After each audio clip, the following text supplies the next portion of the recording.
আসসালামু আলাইকুম। Hello viewers, আপনারা সবাই কেমন আছেন?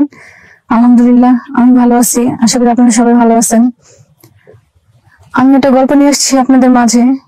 গল্পটা শুনে আপনারা কেউ খারাপ মন্তব্য করবেন না, কারণ এটা হচ্ছে একটা লাইফ কাহিনী আমার, তো সেটা আমি আপনাদের মাঝে বলতে চাচ্ছি। কেউ খারাপ কমেন্ট বা খারাপ কোনো কথা বলবেন না।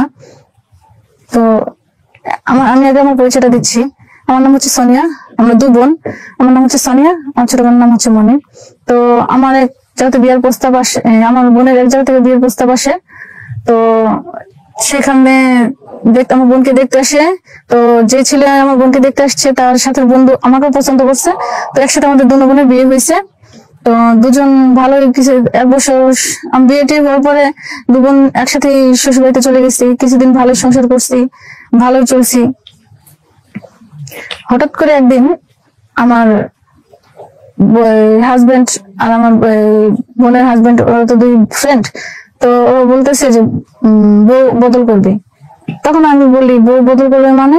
হ্যাঁ বউ বদল করবো। আমি বলি যে এটা কেমন কথা, বউ আবার কিভাবে বদল করে? আমি তুমি যাবা ওর কাছে, ও আর তোমার বোন আসবে আমার কাছে। পরে আমি বলি না, এটা কোনোদিন সম্ভব না, তুমি এটা কি বলো? হ্যাঁ এটাই সম্ভব, আমরা আজকে বউ বদল করবো। পরে এই কথা বলার পরে আমি অনেকক্ষণ চিন্তা ভাবনা করি। তারপরে হ্যাঁ, রাতে আমার কাছে আমার বোনের হাজবেন্ড আসে, আর আমার হাজবেন্ড যায় আমার বোনের কাছে। পরে ওইখানে গিয়ে আমাদের দুজনের শারীরিক মিলন হয়, আমার বোনেরও হয়। হওয়ার পরে তারপরে আমার বোন সকালে উঠছে, আমিও উঠছি। তো আমার এতটাই ভালো লাগছে যা বলে প্রকাশ করতে পারবো না আমি।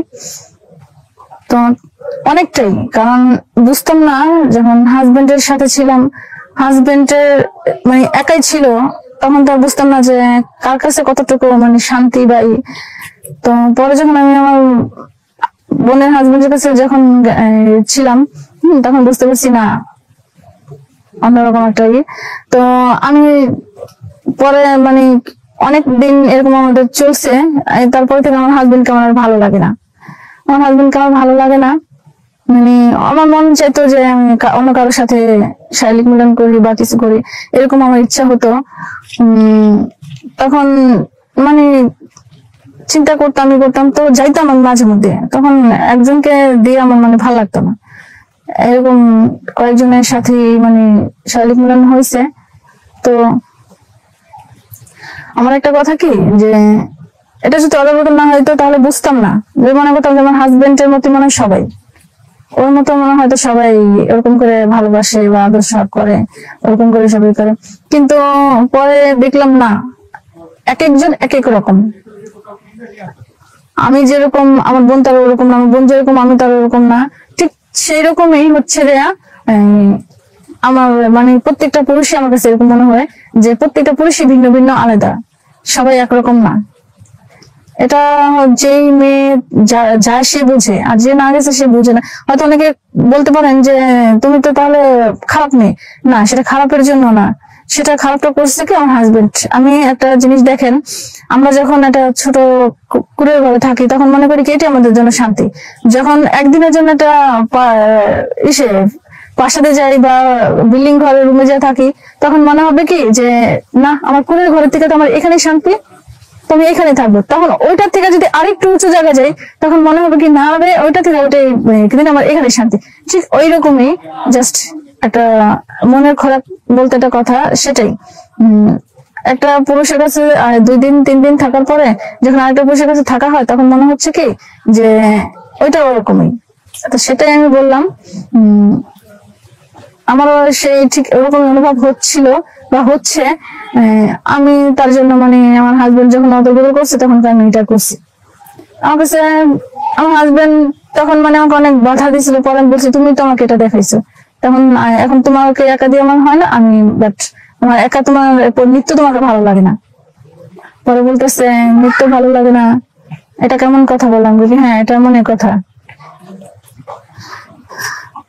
পরে একথা বলার পরে আমি পরে অনেকদিন এভাবে চলছে, চলার পর আমি একদিন পরে চিন্তা করলাম যে কিছুদিন থাকার পরে যে এটা কি ঠিক। পরে মনে মনে অনেক চিন্তা ভাবনা করতাম যে আমি কি কাজটা ঠিক করতেছি না ভালো করতেছি, খারাপ করতেছি। পরে মানে মনের ভিতরে কেমন জানি একটা অনুভব মনে হলো। হ্যাঁ, পরে আমার একটা বাচ্চা যখন হয়েছে তখন কেমন আমি এই জিনিসটা ছেড়ে দিছি। বাচ্চাটা হওয়ার পরে আমি এই জিনিসটা ছেড়ে দিছি, বুঝতে পারলাম যে আমার সংসার নিয়ে থাকা উচিত। পরে একথা মানে টেনশন চিন্তা ভাবনা কইরা পরে আমি সব ছেড়ে দিছি। ছেড়ে দেওয়ার পরে মানে এখন আমি মনে করি যে না, একটাই ভালো, একটাই যথেষ্ট। তো আমি সবার উদ্দেশ্যে একটা কথা বলি কি, যে পুরুষদের মাধ্যমে কেউ দুষ্টামি কইরা বা মজা কইরা বন্ধুদের সাথে কোনো কিছু নিয়ে ফান কইরা নিজের ঘরের ওয়াইফ পরিবর্তন করবেন না। কারণ দেখা যাচ্ছে তাতে নারীরা খারাপ হয়ে যায়, যে মনে করে যে না, নারীরা এতে মনে করে যে এটাই মজা, এটাই মানে এটাই আপনাদের বোঝাতে চাচ্ছি। আচ্ছা, কারণ একটা নারী যখন একটা পুরুষের কাছে থাকে তখন সে বুঝতে পারে যে পুরুষটা কেমন, পরে যখন আরেকটা পুরুষের কাছে যায় তখন সে বুঝতে পারে যে আরেকটা পুরুষ কিরকম। তো সেজন্য বললাম যে কেউ মজা করে আবার দুষ্টামি করে কখনো নিজের ঘরের ওয়াইফ আরেকটা পুরুষের কাছে দিবেন না, তাতে নিজের ওয়াইফ খারাপ হয়ে যায় বা মানে বাজে পথে চলে যায়। তো আমার কথা এখানেই শেষ। আমার সবাই মানে সাবস্ক্রাইব করবেন, লাইক কমেন্ট শেয়ার করবেন। আসসালামু আলাইকুম, সবাই ভালো থাকুন, খোদা হাফেজ।